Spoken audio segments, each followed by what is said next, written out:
Good morning and welcome. Hi, Nathan. Got a fantastic guest for you this morning, guys. Marketing superstar.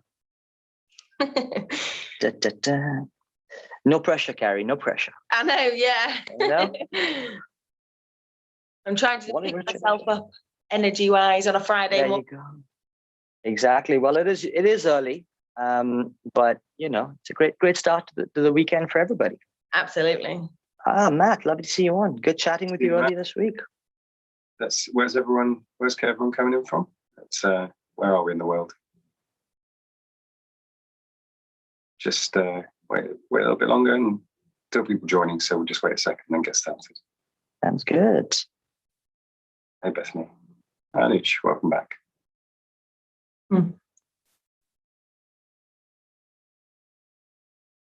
Right, why don't we get started, guys? Let's go. 3 minutes past 8 on a Friday morning. I don't know if the sun is out, but I think it's a little bit cloudy and windy where we are at the moment. How's it for you, Carrie? Yeah, sun same. shining? A bit grey. Well, we're going to make sure that this session isn't. So there you go. But good morning and welcome to another episode of the Places We'll Go show with your co-hosts, Richie and, of course, Mark, sitting right beside me virtually. Look, today we have an insane entrepreneurial story like no other. Carrie is a rare individual, and really, I mean, at the age of 27, the things that she's gone on to do has been pretty remarkable. And so I'm really excited about this to hear, one, how you've been able to achieve what you have, and perhaps just kind of getting under the skin a little bit about sort of how you've been feeling through that journey. But more so, you know, Carrie has really taken on the establishment. And we were talking before, before we kicked off, and she really confessed about the desire to help young people and bring young people into the industry. That's been part and parcel of the success in terms of bringing new innovation into our industry. She's been able to scale Rise at 7, which is only about 2.5 years old now. Carrie, is that right? Just turned 2, yeah. Just turned 2. My God, there we are. But already amassed a client base that includes, drumroll please, Pretty Little Things, MyProtein, Made.com, House of Fraser, Game, PlayStation, ODEON, just to name a few. I also love the fact, if you go onto Carrie's LinkedIn, what you find is that she says that she wants to create the type of campaigns that even your mum says, ooh, I saw that, and get results that actually capture the attention of the CEO as well. So there you go. That really sums up, Carrie, what her ambition is. Come as no surprise to think she's won numerous awards as well. Search Awards, European Search Awards, Northern Digital Awards, PR Awards, and was also named on Campaigns Magazine 30 Under 30 as well. So gosh, with a string of great accolades under your belt, it's an absolute pleasure to have you on the show this morning, Carrie, and to talk about your journey. So welcome. Thank you. What an intro. I think that was one of the best intros I've had. You bigged me up. Boom. That's the way we like to do it. Mark, amazing. Take it over. Yeah, everything Richie says there is well deserved, and it's a remarkable story actually. I mean, if I jump straight into the fact that Rise at 7 is only coming up to 2, so 3/4 of his existence has happened in a pandemic. Yeah. So you could surmise to say that you've had a pretty good pandemic, but I mean, let's just start with how has the pandemic affected you, good and bad? It's weird because I guess we can't compare pre-pandemic in terms of, was it the pandemic that made us do well, or was we destined to do well and actually the pandemic just ramped it up? That's something we can't compare. However, it definitely changed the way that we imagined it to work, and definitely it allowed my expectations to be kind of exceeded even so. So yeah, I guess about 6 months in after launching the business, I don't even know how many staff we were about 22 of us, something like that, after 6 months. So we grew pretty fast in the first 6 months, as you can imagine. And then we all went working from home. I think I had this imagination that, 2 weeks working from home and then we'll all come back and everything will be fine, and then 18 months later it's still going on. It's been difficult because I guess the way that I built the business was purely based on people and culture, and that's something that I've had to completely flip on its head of like, how do I keep that alive while we're all sat in our bedrooms and living rooms and things. But the pandemic, I guess I can't do nothing but be grateful that we've done really, really well. We're working with a lot of brands that have had to close their high street stores. One of them might be Cath Kidston, Halfords. So these are brands that have came to us during this time to survive, to be able to, you know, keep revenue being driven online. And they've relied on us for building brand and driving traffic online. So it's been a really interesting journey for us. It's been difficult, not gonna lie, although I make it look quite easy on social media. It's been a difficult journey, which I'm sure we can go into lots of detail. Well, Carrie, I want to pick up on that a little bit, because it really can't come without, you know, a huge amount of turbulence in the environment, right? Yeah. And what I would, you know, what I like to really think or hear a little bit more about is the personal toll that it might have had on you at going through this as part of, you know, being at the helm of this and the turbulence that's happening all around you. How have you been feeling? In the first year of it, I felt okay. I think I was still buzzing from excitement. I had lots of adrenaline behind me. However, I would definitely say in the last 6 months, I've really struggled. And I think, so we're just about to hit 100 staff. I haven't hired my 100 yet, and I don't know what to do about it. I don't know how to get the cannons out. But when we do, there's about 60 or something that I've never met. And that is the weirdest thing for me, because I'm such a people-driven person. And I love to see people. I love to train them, be around them. Like, that's what I am as a leader. So it's been really difficult for me to not meet them, but also for me to not be able to celebrate my wins. You mentioned like a client list of working with the likes of PlayStation and Xbox and things like that. That I never dreamed of. Like I imagined myself to be working with like Tim's Tiles when I launched the business. And when we won PlayStation, I always had this imagination that we would be stood on like a rooftop bar, popping champagne, and we're all celebrating that we've won this account. I was sat in my living room eating a yogurt.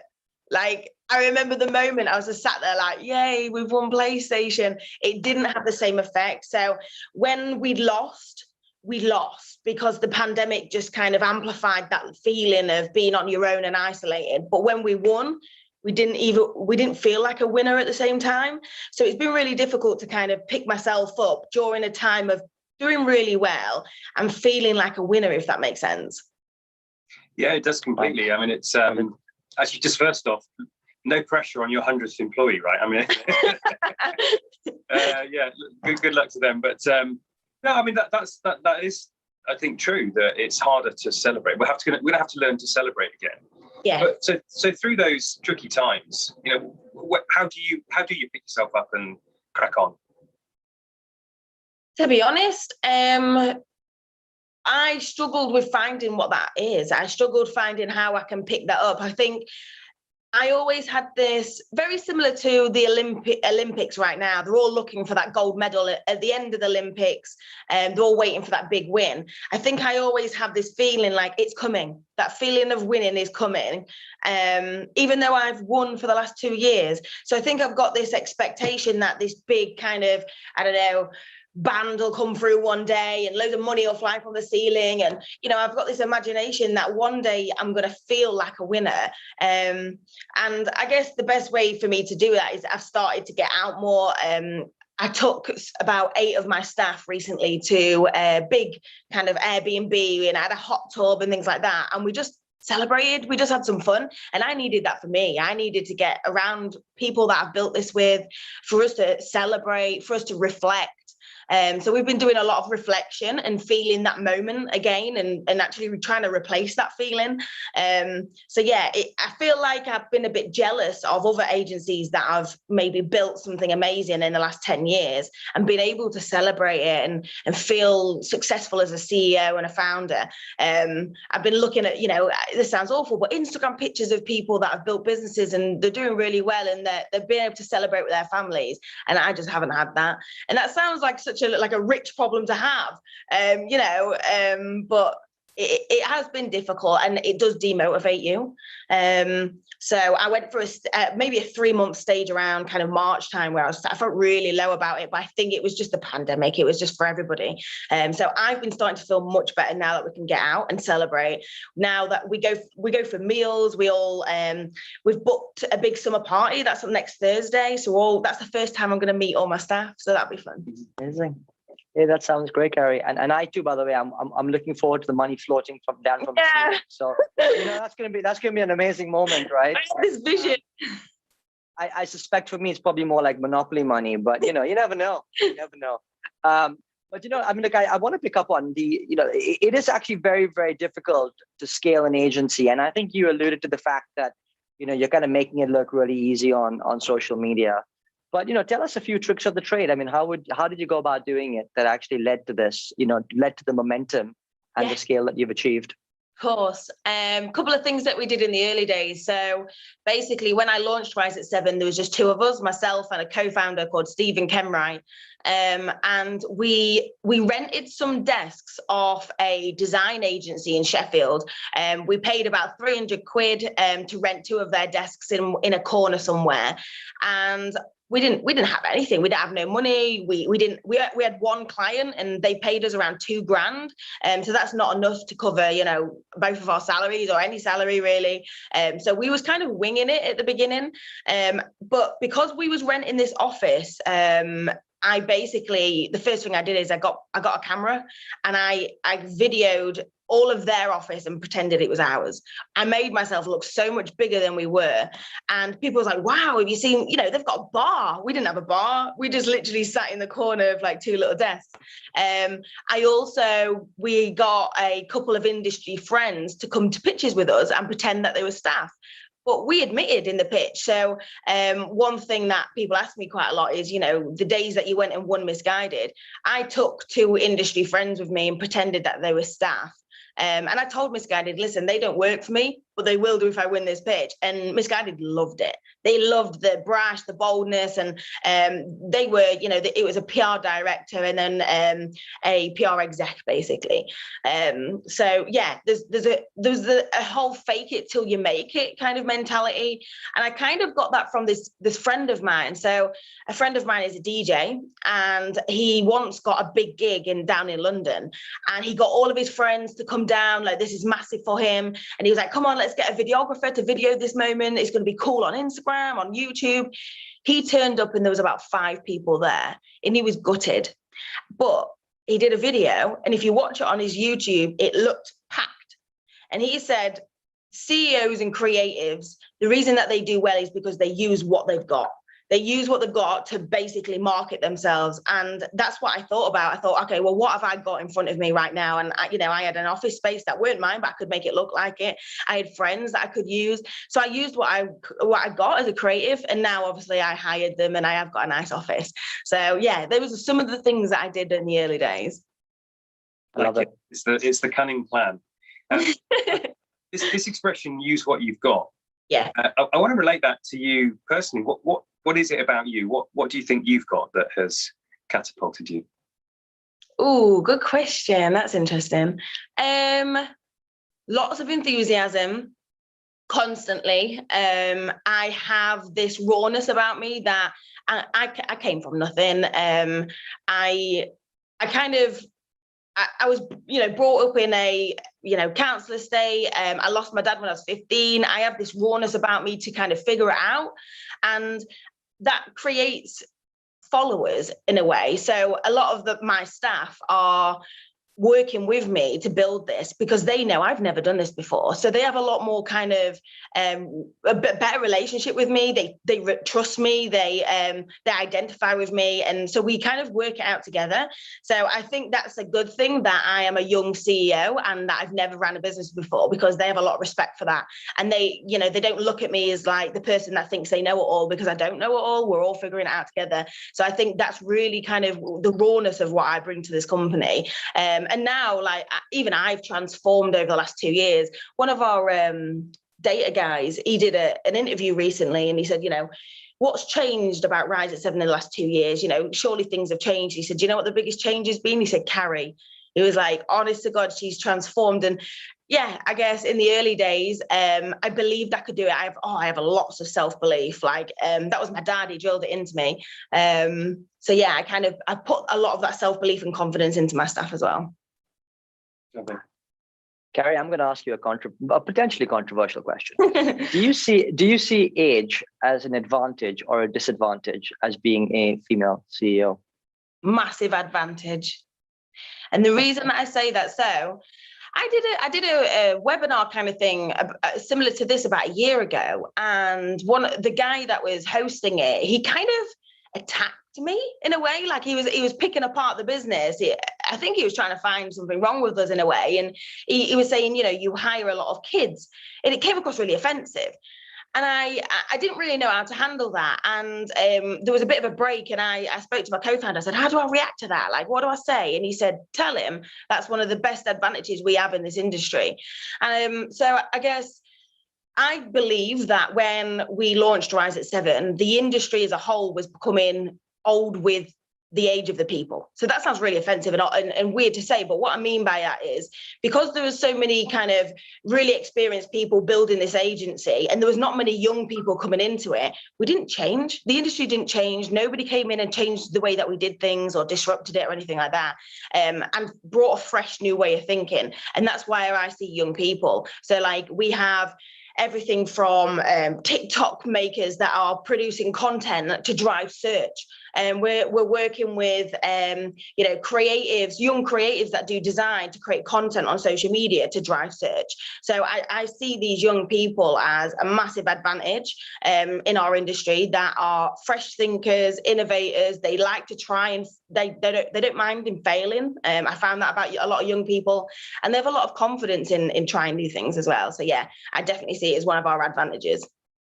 Okay, well, you heard it here, guys. Just sorry, Mark, to interrupt, but just that point around young people, it feels like where our hearts come together here, Carrie, on that young people moment. So totally with you on that, and hope that we can make a change in that space. To when you go back to that guy a year ago, he can see the difference. No, totally, Richie, and it chimes obviously with the Mentoring Gen Z scheme that Richie and the school have set up to help people from all walks of life to thrive and survive in the marketing industry. So 2 years in, Carrie, lots of success. I think you've got plans for expansion. So what's the next chapter for Rise at 7? Sure. So we have just announced that we're opening an office in Manchester, and then we're going to the US as well. So we have 2 members of staff in the US, and I've just hired 5 last week in Manchester. So rapid growth in those areas. The biggest probably thing that's happening at Rise at 7 is the international, so mainly the US. That's happened by accident. It was always on our agenda, but probably around year 5. So the fact that it started happening around year 1 was like, okay, right, we need to go back to the drawing board and let's put a plan for this. And I'm currently working on the go-to-market strategy, but the US is a massive market for us. We have around 15-20% of our client base is in the US. And that just, happened by accident. So a lot of clients seen us on LinkedIn or Twitter, and to be honest, 100% of clients that have came to us have all came through word of mouth. So people said, I recommend them, or seen us on Twitter, and people said, I've worked with them before, they're good. We've kind of grown the US by accident, but that is going to be a massive market for us. So I'm actually moving out there in March, because they always say for an international kind of expansion like that to work, one of the founders has to go, and because it's near impossible to take culture with you unless the founder takes that vision.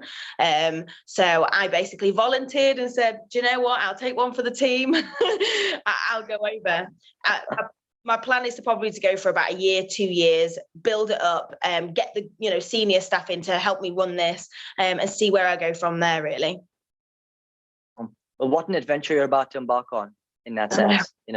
Absolutely incredible. Carrie, I want to kind of just rewind a little bit, and you, as you say, a massive champion of young people coming into the space and giving them an opportunity. But I'd love to just hear a little bit more about how you picked marketing. I mean, it sounds like you could have picked many industries. So why this one, and what makes it special for you? Yeah, for sure.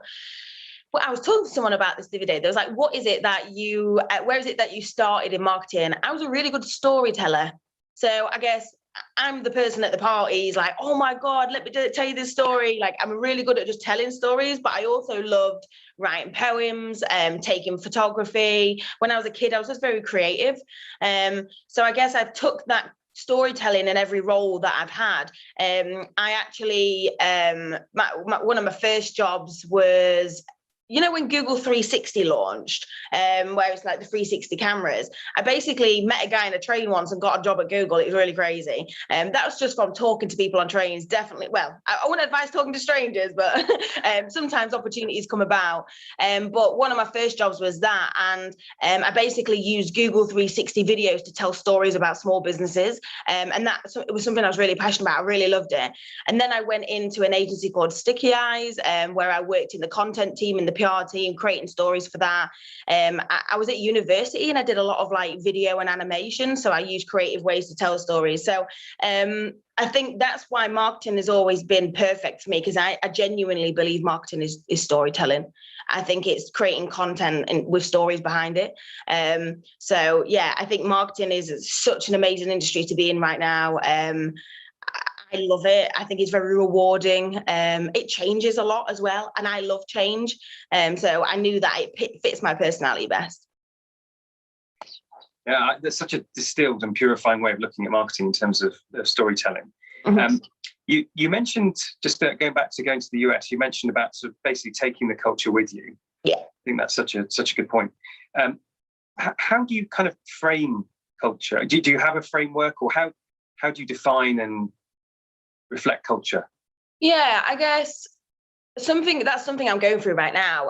We're working with a company called Within People to really define who it is we are. What is it that our behaviors are in when we work in everyday life, and what is it that we want to be in terms of our vision and you know, mission and all that sort of stuff. I'm really working on defining that. But to be honest, it hasn't changed that much from what we actually put in our business plan from day one. I guess culture is there to, when I'm not in the room, that Rise at 7 is still alive.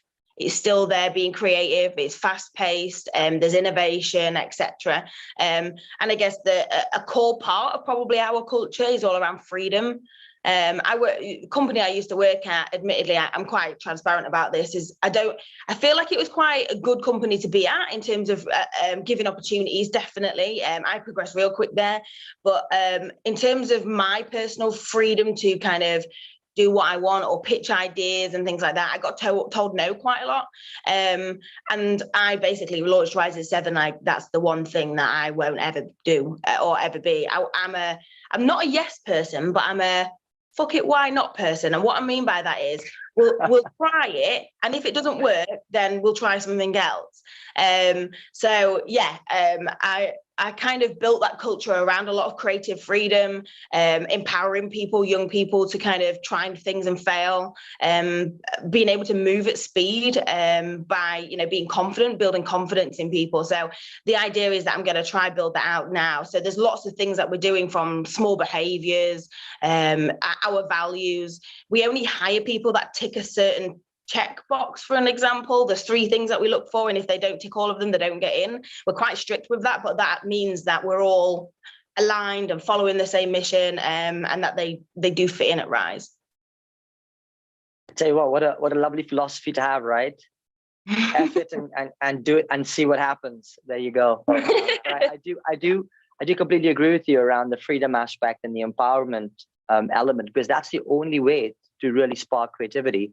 It really is the only way to really get people, you know, to going in that direction. And in fact, had a conversation with the CMO at Little Moons just the other day, and they went through a TikTok sort of viral campaign a couple of months ago, and that was genuinely born out of one individual in his organization who loved being on TikTok and saw the trends, and he just kind of said, "Go for it, do what you think's right."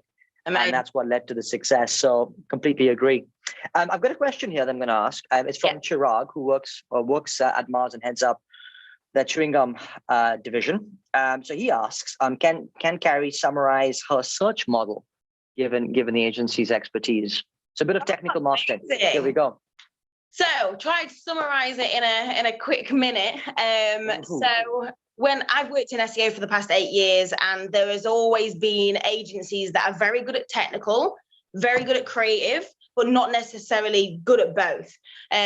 We are the agency that people come for if they want brand and search to work together. I guess a lot of SEO teams are very separate to brand, social, content, PR. We bring those together. We're a bit of a bridge for a lot of companies to bring those together. And I always say like this, we get people to search for your brand or help you come up when they're not searching for your brand. So technical content, tech SEO, we basically improve your visibility online, or we get people to search for your brand because you're creating content worth searching for, basically. So that's our proposition. There was a massive gap in the market that nobody did that. I think a lot of SEOs thought brand was that fluffy part of marketing that weren't, trackable or anything like that. Whereas there's so many metrics now, from share of search, branded search, non-branded search, traffic, social shares, you name it. We track all of that alongside organic growth to really show the impact of brand on search. Yeah, very there you go, Chirag. And Chirag followed up by saying "love it!" exclamation mark to your response to his question.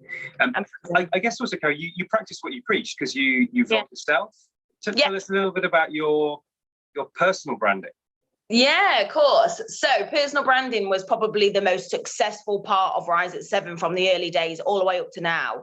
So I guess when we launched Rise at 7, Ken Wright was quite fairly known in the SEO space. He's spoken on stage before. He founded Search Leads, if you've not heard of the conference. So he was the founder of it so many years back. So he was quite well known as a leader in that space. I weren't as such. I was a young creative that works in an SEO agency, and I thought, that's something that I need to build up. So when we launched the agency, we got quite a bit of, attraction and stuff like that because of Ken Wright, especially his personal brand. And then I went and spoke at Brighton SEO. If anybody doesn't know what it is, it's a large conference in the SEO space in the UK.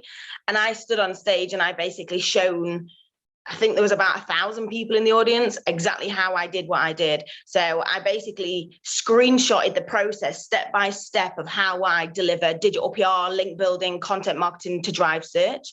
And a lot of people don't really share how they do what they do. They're very theory led. So I thought, well, I need to make a difference here. So everyone was like, wow, I got around 3,000 shares of my slide deck at the time, and people was going crazy for it. And that's when Missguided got in touch. So I guess my transparency in the early days is what really built my personal brand. Like, people, you need to go follow Carrie because she's very transparent about how she does what she does. And then over time, I have been sharing case studies. So we got Missguided to rank #1 for a certain product. And I basically did a Twitter thread of how we did that. I then did a viral campaign with Park Dean Resorts, and I shared that. And I'm very transparent about positioning myself as an expert, but also helping other people learn. And that's what makes me a leader, a good leader.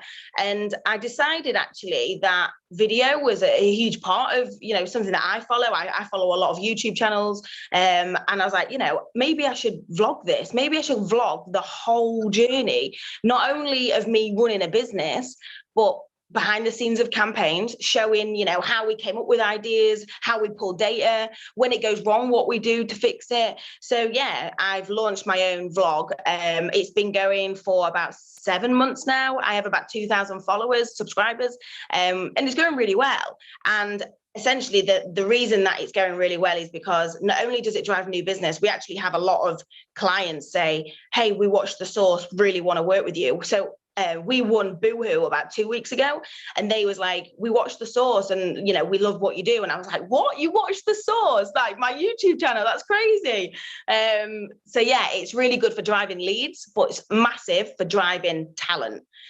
We get on average 200 job applications a week, something like that. Like literally quite a lot of job applications, and a lot of them is because they get to see inside Rise at 7 and what it's like to work there, the people, etc. So it's a massive part of our marketing for not only driving leads but careers as well. Fantastic. Close out on that one. That's beautiful. Completely transforming talent attraction and client attraction. Yeah. And very scalable and relatively inexpensive. So brilliant. Hats off. Back to you, Richie. No, not at all. Mark, great lesson there. You're going to start a vlog on the back of this, Mark? I think you should. The direct line source. There you go. Find a different insurance, not so saucy, but we'll think about it, Richie. I thought that about SEO. Yeah, exactly. Make insurance sexy, Mark. There you go. I want to just pick up on your co-founder. So Stephen, I'd love to just get a bit of advice and your take on, people probably watching would be thinking about starting organizations, businesses, and looking and thinking about co-founding and things like that. So what are the pros and cons? How did you find each other? What's the marriage and labor of love like in that sense? Oh my God. So Stephen, he's called Stephen Ken Wright. So when I talk about Ken Wright, that's what we all call him. But I basically worked with him at an agency called Branded 3. I was there for about 6 years. He was there for about maybe 8 to 10, something like that, maybe 8 years. And he was the growth director there. So his background is search and content. And then he built himself up to be growth director. And essentially when we worked together, like, he was my idol. Like I looked up to him, and he was very, very clever. And I was kind of the young, energetic person in the business, so much that they used to put myself and Ken Wright together and say, hey, you two go do a pitch. So we used to go do pitches together, and I was only like 21. And I remember going to confused.com once, and it was one of my first pitches, and we won it on the spot. And I kind of we reflected of why we work so well together, because every pitch that me and Ken Wright went to, we seemed to win. And it's because we was complete opposite people. So I'm very kind of dreamlike, excited. I can create people's imaginations of what's possible, but then he's the reality guy. He's the one with the data, the strategy. He's the one that seals the deal, very commercial. So I guess the way that we kind of acted in pitches is I picked them up and he pulled them down back to earth. And we had this real good synergy. We just had this complete different personalities as well, but we worked so well together. We both was kind of going in the same direction, but we did it in our own unique ways. So when I decided to launch Rise at 7, I asked him, would you come with me? Obviously, he was in an amazing position. He, he was on a really good salary, and he just got married as well and had a baby. So he was, settled down really. So it was a bit of a risk for him. And at first he told me no. He was like, I'm not in a position right now to take a risk like that. But then 2 weeks later, he called myself up and he said, that offer, does it still stand? And I said, yeah. And he said, let's do it. And when I look back and reflect, it's because he can do the things that I can't, and I can do the things that he can't. I could have quite easily. So one of my best friends is a guy called Will, and we've worked together for the past 6-7 years.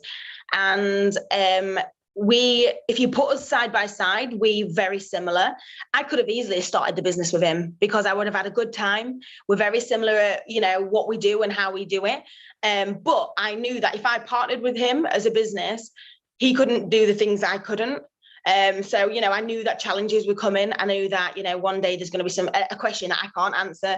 So I needed to find someone complete opposite to me. And that's why we work really well. But also, if anybody's deciding, whether to get a co-founder or to do it on their own, I'm biased around, I did it with a co-founder, but I wouldn't have changed that. I love it, because when I'm feeling down or, lack of motivation, or maybe struggling with a certain kind of pitch or anything like that, he can then I can lean on him, and vice versa. So we really do lean on each other in that way. We have this great relationship. It's working really well. So yeah, highly recommend it. You got a great answer. Credit to Stephen for taking that leap. Yeah. In the circumstances you described, and also great self-awareness on your part, I would say, in terms of recognizing what levels you out. Yeah. Now, you've mentioned some amazing clients, and we know that there's been a string of awards. I'd just like you to think about what's the most significant award, or the thing that you're most proud of amidst all that you've achieved, and why. Yeah, that's interesting. So we was talking about this the other day, because we've won, I think we've won around 45 awards, and that's a lot in 2 years, like a lot.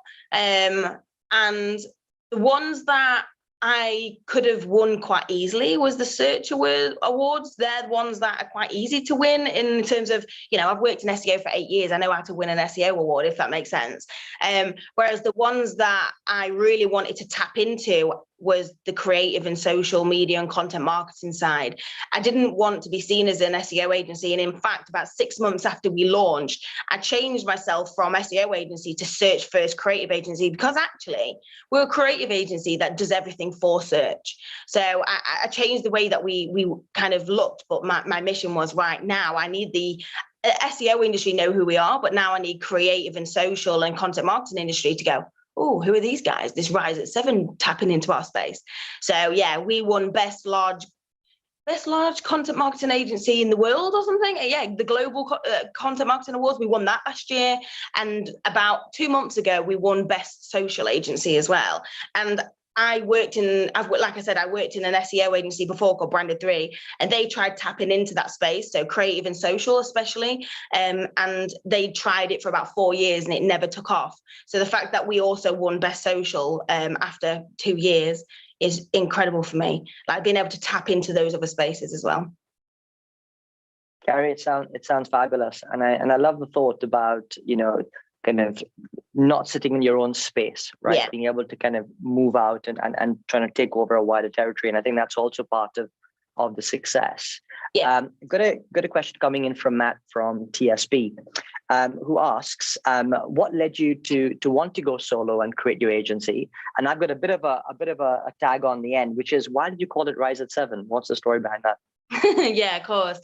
So reason that I wanted to go on my own and start my own agency was I found my personality to be very rebellious. So when people told me, no, I can't do something, it made me want to do it more. And I guess I realized that actually I don't want a boss. I don't want someone telling me no. So I already kind of knew in me, maybe I am an entrepreneur. That is a trait of an entrepreneur, of being a bit rebellious and doing things their way. But also I at the time, I just spotted the opportunity to try something new.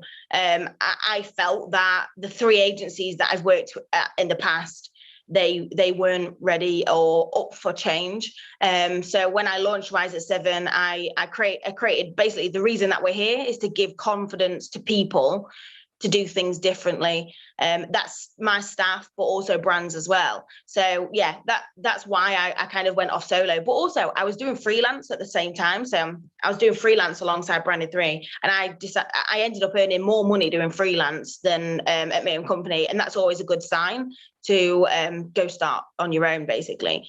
And Rise at 7, why Rise at 7?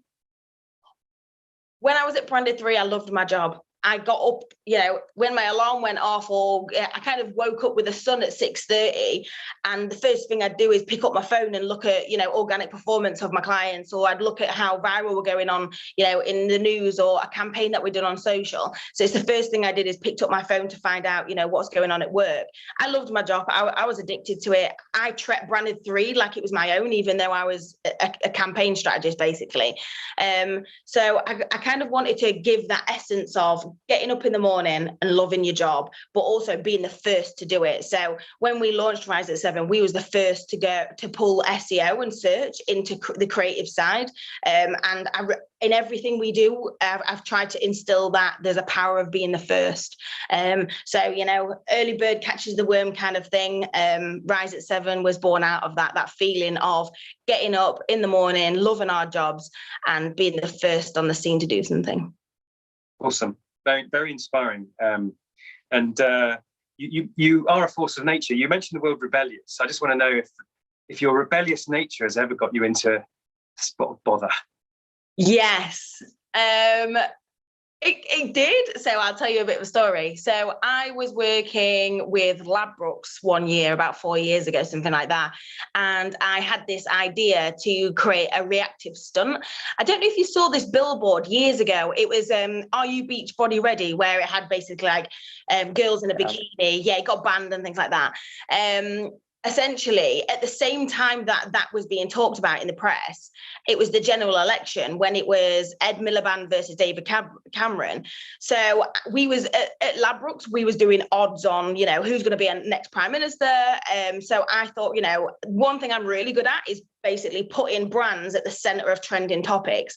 So I thought, okay, what are the 2 trending topics right now? It was the Are You Beach Body Ready? And it was the general election. So I decided to come up with a billboard ad where I photoshopped Ed Miliband and David Cameron in their swimming trunks, and it said, "Are you election ready?" And I did it for Labrox, and I basically presented it to my boss, and I turned it around in a couple of hours. So when I got an idea, I turn it around real quick. I'm really good at speed. And essentially she was like, absolutely not. You're not putting that out. Labrox was like, no, like you can't, that's not like us or anything like that. And I was like, yeah, but it's going to work. I'm telling you, it's perfect for your audience. People are making odds on, who's going to be the next prime minister. It's perfect to be, relevant right now and on trend. And I guess Labrox always wanted to be like a kind of Paddy Power style odds company, but they never really had the balls. So I kind of tried to push them out of their boundaries, but they said no.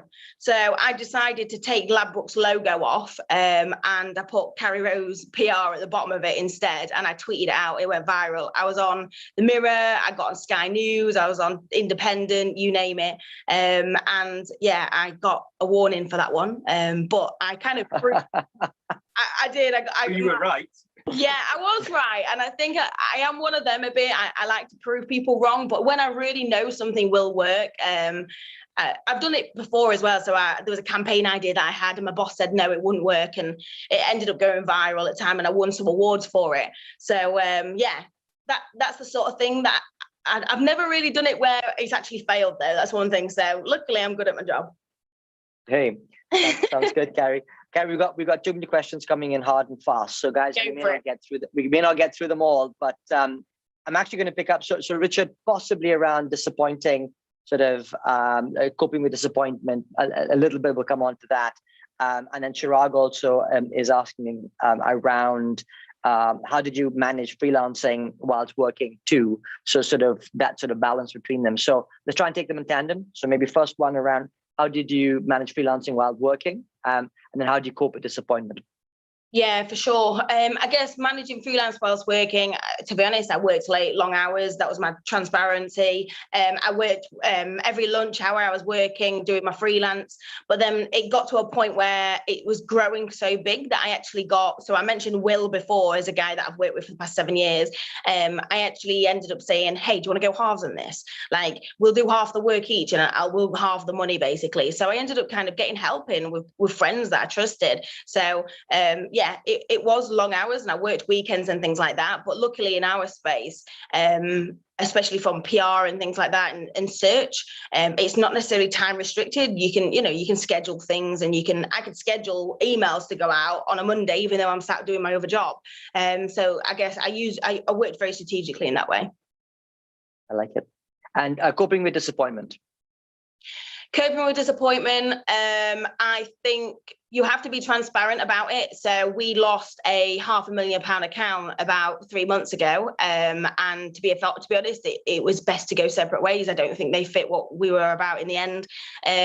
However, that was a hard time for us. And we was all just transparent and positive that actually we can replace that. I think you have to remain optimistic that it is replaceable, that it will get better. And, we all go through those moments. So I basically just had an open chat. So when we lost that account, usually directors and CEOs run into a meeting room and they all discuss it, but we actually stood in the center of the office and we just said, hey, we've just lost this account. And people was like, what?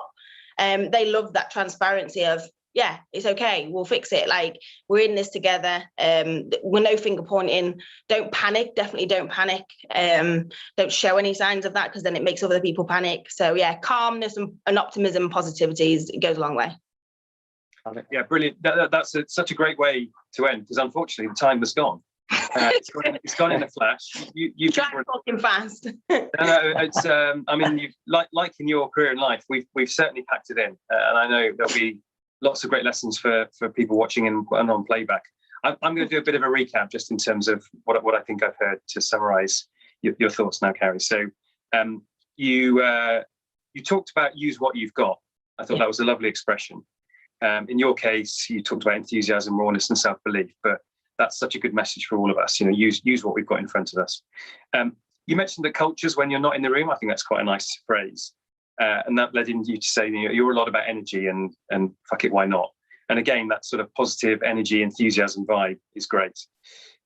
Marketing is storytelling. such a simplifying, purifying thought. I think we can all take something away from that. You talk with such generosity about being a leader, which I really enjoyed. And then the vlog and the source. How do we make our personal brand zing?